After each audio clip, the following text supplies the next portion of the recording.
नमस्कार, आप देख रहे हैं इंडिया टीवी। आपके साथ मैं हूं मीनाक्षी जोशी। लोकसभा चुनाव शुरू होने में 70 दिन से कम वक्त बाकी है। मोदी को चुनौती देने के लिए एकमात्र अलायंस जो बना वो इंडिया अलायंस था। लेकिन जैसे जैसे राहुल गांधी की न्याय यात्रा आगे आगे बढ़ रही है, मोदी विरोधी गठबंधन बिखरने लगा है। पश्चिम बंगाल में आज राहुल गांधी की एंट्री हुई। उससे पहले ही ममता बनर्जी ने कह दिया कि कांग्रेस के साथ कोई गठबंधन नहीं होगा। बंगाल के बाद राहुल गांधी बिहार जा रहे हैं। उससे पहले ही नीतीश बीजेपी के करीब जाते दिख रहे हैं। उत्तर प्रदेश में अखिलेश से मुस्लिम बहुल्य सीटों को लेकर खटपट चल रही है। उधर पंजाब में आम आदमी पार्टी ने कह दिया है कि कहीं कुछ भी हो, पंजाब में गठबंधन नहीं होगा। लेकिन सबसे पहले आज हम बात करेंगे बिहार की। नीतीश कुमार को लेकर दिल्ली से लेकर पटना तक जबरदस्त सियासी सरगर्मी है। बीजेपी और जेडीयू के करीब आने के संकेत मिल रहे हैं। नीतीश कुमार पर इस महीने के अंत तक बड़ी खबर आ सकती है।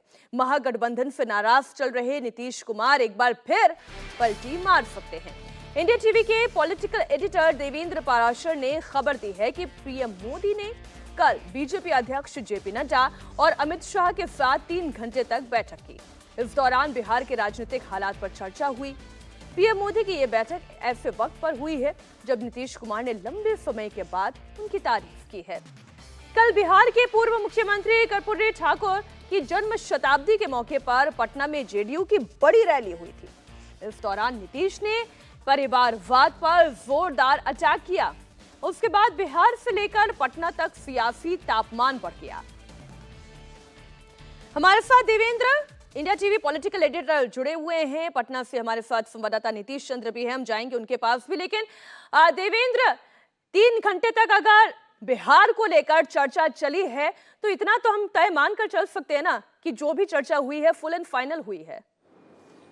निश्चित तौर पे क्योंकि राजनीतिक घटनाक्रम वहाँ पर अभी बहुत तेज़ी के साथ बदलने की संभावना है और जो चीज़ें अभी तक इंडिकेशन मिल रहे हैं वो उन इंडिकेशन के आधार पे कल पहली बड़ी बैठक हुई है और जाहिर तौर पे इसके बाद अगर और आगे बदलाव होता है तो उन बदलाव की परिस्थितियों में बीजेपी को क्या करना चाहिए, क्या क्या स्टेप्स बीजेपी को उठाना चाहिए, इन सारे पहलुओं पर शीर्ष स्तर पर पहली बार ये बैठक हुई है। पहली बार इस लेवल में, इस मौजूदा दौर में ये बातचीत हुई है और आप अंदाज़ा लगा सकते हैं कि जो बातचीत हो रही हो गृह मंत्री अमित शाह और जेपी नड्डा के साथ देश के प्रधानमंत्री की, तो उससे अंदाज़ा लगा सकते हैं कि उस बैठक की गंभीरता कितनी रही होगी।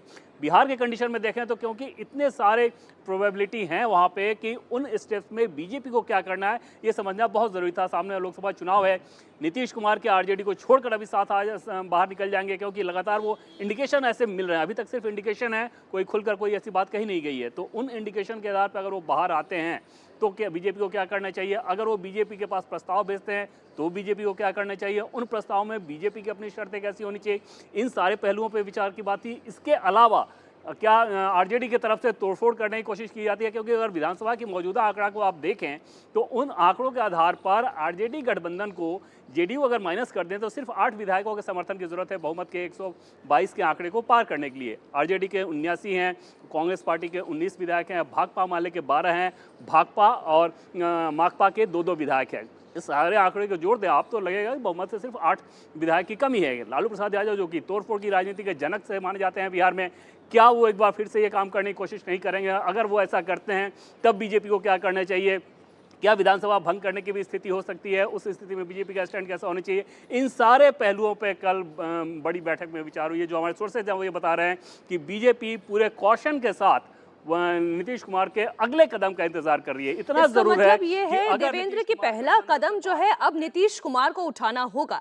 आप रहिए हमारे साथ। नीतीश फिर बीजेपी की तरफ झुक रहे हैं, इसका साफ साफ संकेत उन्होंने खुद कल पटना में पार्टी की रैली में दिया। नीतीश कुमार ने बिना लाग लपेट के लालू यादव और कांग्रेस की आलोचना की तो प्रधानमंत्री मोदी की दिल खोलकर तारीफ की।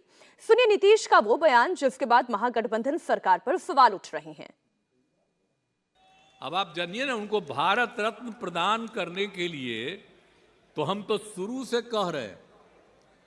आप अगर देखिएगा तो जब हम लोगों की सरकार बनी है 2005 में, तो 2006 के बाद 2007 से लेकर के आई 2023 तक हर साल पहले कांग्रेस की सरकार या और की सरकार, बाद में अभी जो सरकार है, इन सब लोगों को हम अनुरोध करते रहे, लिखते रहे कि भाई जननायक कर्पूरी ठाकुर जी का भारत रत्न प्रदान किया जाए। अभी लोग नहीं करते थे लेकिन कर दिया है, तो मुझे खुशी है। मैं इसके लिए केंद्र सरकार को और प्रधानमंत्री जी को भी मैं बधाई देता हूं कि उन्होंने स्वीकार कर लिया।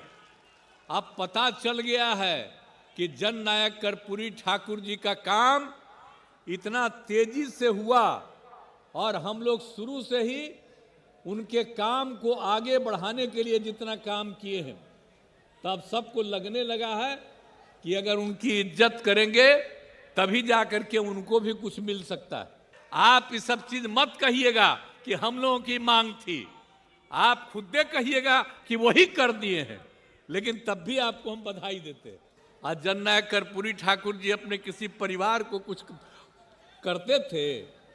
आजकल लोग परिवार का लोग कितना करते रहता है, नेता बनता है। और जब उतने बड़े नेता थे वो अपने किसी लड़के को करने नहीं, तो चले गए, तभी हम इनको, जो रामनाथ ठाकुर जी को, जब वो चले गए तो हम ही लोग रामनाथ ठाकुर जी को आगे बढ़ाए। जननायक कर्पूरी ठाकुर जी कभी भी अपने परिवार को नहीं बढ़ाए। और एक ही बात जान लीजिए कि जननायक कर्पूरी ठाकुर जी से ही सीख करके हमने भी अपने किसी परिवार को आज तक नहीं बढ़ाया है। नीतीश कुमार का बयान, इस पर लालू यादव बिल्कुल चुप रहे। बिहार के डिप्टी सीएम तेजस्वी यादव ने भी कुछ नहीं कहा। वो आज कैबिनेट की बैठक के दौरान भी चुपचाप बैठे रहे, लेकिन लालू की फैमिली की तरफ से मोर्चा संभाला उनकी बेटी रोहिणी आचार्य ने। रोहिणी आचार्य ने एक के बाद एक एक्स पोस्ट पर 3 पोस्ट डाले और जोरदार हमला बोला। रोहिणी आचार्य ने पहले पोस्ट में कहा कि समाजवादी पुरोधा होने का करता वही दावा हवाओं की तरह बदलती जिनकी विचारधारा है। रोहिणी आचार्य ने अपना दूसरा पोस्ट डाला और परिवार को लेकर अटैक किया। उन्होंने कहा कि खींच जताए क्या होगा जब हुआ न कोई अपना योग्य। तीसरे पोस्ट में उन्होंने कहा, विधि का विधान कौन टाले जब खुद की नियत में ही हो खोट। हालांकि विवाद बढ़ने के बाद रोहिणी आचार्य ने अपने तीनों पोस्ट डिलीट कर दिए। पूरे मामले पर जेडीयू के राष्ट्रीय प्रवक्ता केसी त्यागी ने सफाई दी और कहा कि नीतीश कुमार ने बयान लालू यादव के लिए नहीं, कर्पूरी ठाकुर के लिए दिया था, जिन्होंने अपने जीते जी परिवारवाद को बढ़ावा नहीं दिया। नीतीश कुमार जी का संदर्भ कर्पूरी ठाकुर जी को लेकर के है।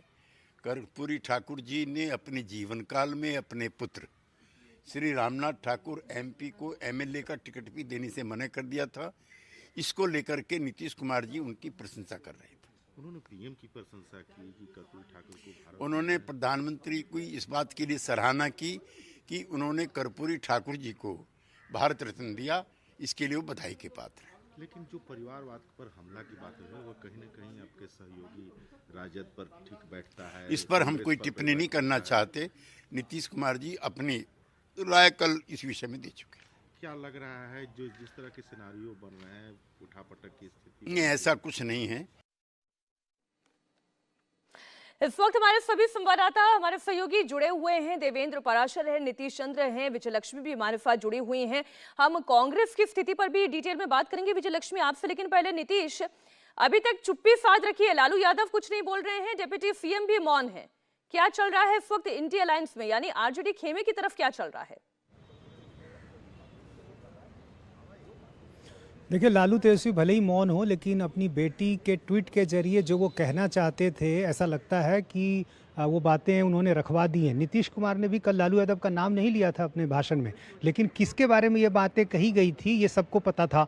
उसी तरह से रोहिणी ने जो भी ट्वीट किया है उसमें नीतीश कुमार का नाम नहीं रखा गया है, लेकिन जो शब्द हैं वो समझने के लिए काफ़ी हैं कि वो किसके बारे में बातें कही जा रही हैं। हालांकि अब ट्वीट डिलीट कर दिया गया है, लेकिन निश्चित रूप से कल जो नीतीश कुमार ने बातें कही उससे आरजेडी का जो खेमा है, खासतौर से लालू परिवार, उसने इसे काफ़ी गंभीरता से लिया है और इसी बयान बयान के बाद ऐसा जो पहले से बिहार को लेकर चर्चाएं चल रही थी वो और आगे बढ़ी हैं। और देखिए रोहिणी के ट्वीट के बाद भी जेडीयू के लगातार जिस तरह से प्रतिक्रिया दे रहे हैं उसमें वो खुलकर कह रहे हैं कि रोहिणी जो है एक बच्ची है और उसे इन बातों की समझ नहीं है, वो नेता नहीं है, आरजेडी से उसका कोई रिश्ता नहीं है, आखिर उसकी बात को हम क्यों गंभीरता से लें। इस तरह की बातें जो है जेडीयू के नेता आप कह रहे हैं। तो धीरे धीरे जो एक चर्चाओं में बात थी वो अब बाहर निकलकर सामने आ रही है। अब ये देखना होगा कि आने वाले दिनों में क्या कुछ होता है। लेकिन पिछले कुछ दिनों से जो संकेत बिहार की राजनीति को मिल रहे थे वो संकेत अब नतीजे की तरफ बढ़ती हुई दिखाई दे रही है। आप जिन संकेतों की बात कर रहे हैं नीतीश, कि कोई एक संकेत नहीं है, ऐसे कई सारे संकेत साफ साफ दिखाई दे रहे हैं जिसे देखकर ये लगता है कि नीतीश कुमार एक बार फिर से पलटी मार सकते हैं। अब ताजा अपडेट तो ये है कि 30 जनवरी को बिहार के पूर्णिया में होने वाली राहुल गांधी की रैली में वो शामिल नहीं होने जा रहे। कहा यह जा रहा है कि उस दिन नीतीश कुमार का पटना में पहले से ही कार्यक्रम तय है। बिहार बीजेपी अध्यक्ष अखिलेश प्रताप सिंह और बिहार विधायक दल के नेता शकील अहमद खान ने खुद नीतीश से मुलाकात करके ये न्योता दिया था। इस पर अभी तक जेडीयू ने चुप्पी साधी हुई थी, लेकिन कल की रैली के बाद उन्होंने अपना फैसला सुना दिया। इसके अलावा 2022 में लालू यादव के साथ हाथ मिलाने के बाद उन्होंने कल पहली बार उन पर अटैक भी किया। अब संकेत साफ है, नीतीश गठबंधन से बाहर निकलने का बहाना ढूंढ रहे हैं। विजय लक्ष्मी हमारे साथ जुड़ी हुई हैं। विजय लक्ष्मी, देखिए कैसी स्थिति है इस वक्त कांग्रेस पार्टी की कि राहुल गांधी जब बंगाल पहुंचे तो ममता बनर्जी ने यह कह दिया कि हम इस अलायंस में नहीं हैं और रैली यहां पर कोई होने वाली है। इस यात्रा के लिए हमें कोई इंटीमेशन था ही नहीं, ना हमें बुलाया गया। अब नीतीश कुमार को तो बुलावा भी भेजा गया, तब भी वो कह रहे हैं कि हम साथी नहीं हैं, हम इस यात्रा में नहीं आएंगे।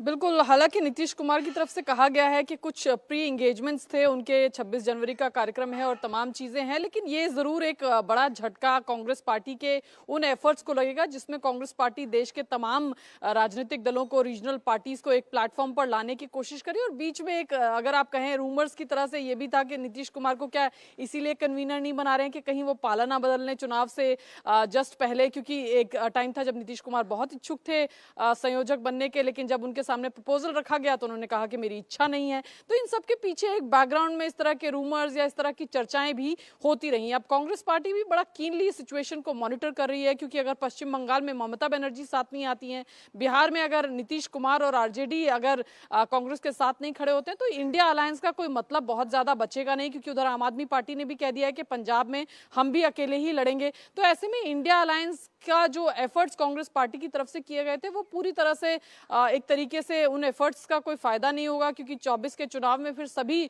मोटा मोटी अलग लड़ेंगे और ये बड़े घटक दल हैं, क्योंकि ममता बनर्जी उधर पश्चिम बंगाल में चीफ मिनिस्टर हैं, इधर नीतीश कुमार बिहार में चीफ मिनिस्टर हैं। तो ये ऐसे सूबे हैं जहां पर उत्तर प्रदेश की भी बात कर ले तो यहाँ भी अखिलेश यादव समाजवादी पार्टी के साथ 2 मर्तबा मीटिंग के बाद एक चुप्पी है, वहां पर भी कोई स्ट्रैटेजी नहीं बन पाई है।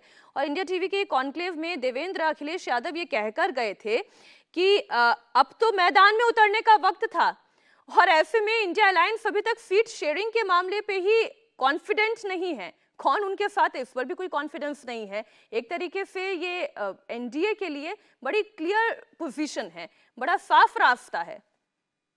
निश्चित तौर पे 2024 के चुनाव को देखें तो विपक्षी दलों के नेता भी दबी जुबान में इस बात को स्वीकार पा रहे हैं कि जिस प्रकार से एक गठबंधन बनाकर माहौल क्रिएट करने की कोशिश की गई थी कि शायद प्रधानमंत्री नरेंद्र मोदी के 2024 के लोकसभा चुनाव में चुनौती दे दी जाएगी, वो होता नजर नहीं आ रहा है। और ऐसी स्थिति में जब बीजेपी अपनी सीटों की संख्या को अधिकतम करने में जुटी हुई हो, इनकी बीजेपी की तैयारियों को आप देखें तो जो चीज़ें सामने हैं वो तो दिख रही हैं, जो पर्दे के पीछे वो तैयारी और ज़्यादा बढ़ी हैं। कई सीटों पे कैंडिडेट्स ऑलरेडी फाइनल किए जा चुके हैं और दूसरी तरफ सामने का खेमा भी सीट शेयरिंग में इस रूप में उलझा हो। सीट शेयरिंग तो छोड़ दीजिए, गठबंधन के सहयोगी में उलझा हुआ हो कि गठबंधन हमारे साथ रहेगा या नहीं रहेगा, तो उसे समझा जा सकता है कि 2024 के लिहाज से अपोजिशन अलायंस कितनी कमज़ोर कड़ी साबित हो रहा है प्रधानमंत्री मोदी को चुनौती देने के मामले में।